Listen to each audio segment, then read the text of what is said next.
Hello everyone, আমি মামুন আবারও চলে আসলাম নতুন একটা মিনি ব্লগ নিয়ে। আশা করছি তোমরা অনেক ভালো আছো, আমিও ভালো আছি তোমাদের ভালোবাসায়। তো সকালবেলা থেকেই তো কাজবাজ শুরু করে দিয়েছি। রোজকার মানে প্রতিটা ঘরের বউদের বলো, এইসব কাজ তো রোজকারে থাকে।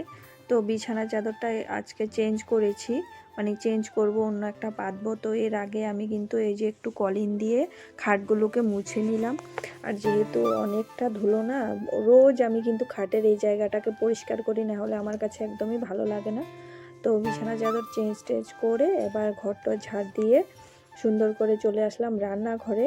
আর এখানে কিছু আজকে মানে রান্নাঘরে একটা ড্রাম বের করেছি, ওটাকে মাজছি।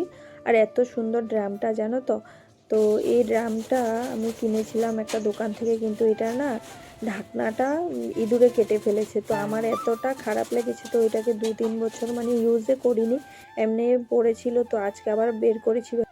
রোজকার কাজ তো থাকেই, কিন্তু তার মাঝেও কিন্তু মাঝে মধ্যে কিন্তু এই যে এক্সট্রা কাজগুলো সেগুলোও কিন্তু করতে হয় একা একা একা থাকলে। তো আমি কিন্তু সেগুলোও করি। আর আর আমি এসব কাজ করতে ভালোবাসি, নিজের সংসারটাকে পরিপাটি করে গুছিয়ে রাখতে। কোন দিন কোন জায়গায় কোনটা রাখবো, কোনটা পরিষ্কার করব, সেগুলো নিয়েই আমি ব্যস্ত থাকি। আর যখন কারো মুখ থেকে এগুলো শুনতে হয় তখন কিন্তু অনেকটাই খারাপ লাগে। তাই ভাবছি এটাতে মেজে টেজে কিছু একটা জিনিস হোক। এখন তো কাজের মানুষ নেই, আমি সব কিছু একাই করি, যেহেতু ছেলে একটু বড় হয়ে গেছে। তো এদিকে কথা বলতে বলতে আমি কিন্তু এই যে এই সমস্ত কিছু পরিষ্কার করে রেখে দিয়েছি। আর দেখো অনেকগুলো বাসনও মেজে নিলাম। তারপরে এই যে জানলাটাকে আজকে গরম জলের মধ্যে সার্ফ দিয়ে ভালো করে পরিষ্কার করেছি। আর এটাতে না কয়েকদিন পর পর মানে এত তেল ছিটে পড়ে, মানে আঠা আঠা হয়ে থাকে। তো এটাকে গরম জল দিয়ে পরিষ্কার না করলে একদমই পরিষ্কার হয় না। তারপরে স্নান টান করে চলে এসে ঠাকুরঘর মুছে এখন ফুল তুলবো। আর আজকের ওয়েদারটা তোমাদেরকে একটু দেখিয়ে দিলাম।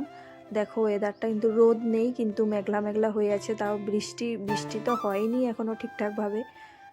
তো গাছ থেকে ফুল পেড়ে নিচ্ছি, যেহেতু আজ সোমবার। তো এদিকে আমি কিন্তু ফুলগুলো পেরে নেব। আর 2-3টে গাছেই ফুল হচ্ছে, সব গাছে তো এখনও ফুল হচ্ছে না, কেননা পাতা ঝরে ঝরে পড়ছে। আর ফুলের পরিমাণটাও অনেকটাই কমে গেছে। আর লাল ফুলটাই একটু বেশি ফোটে আর কি এখন। তো এদিকে সোমবার, তো শিবলিঙ্গটাকে ভালো করে যা যা আছে ঘরে সেগুলো দিয়ে অভিষেক করে নেব।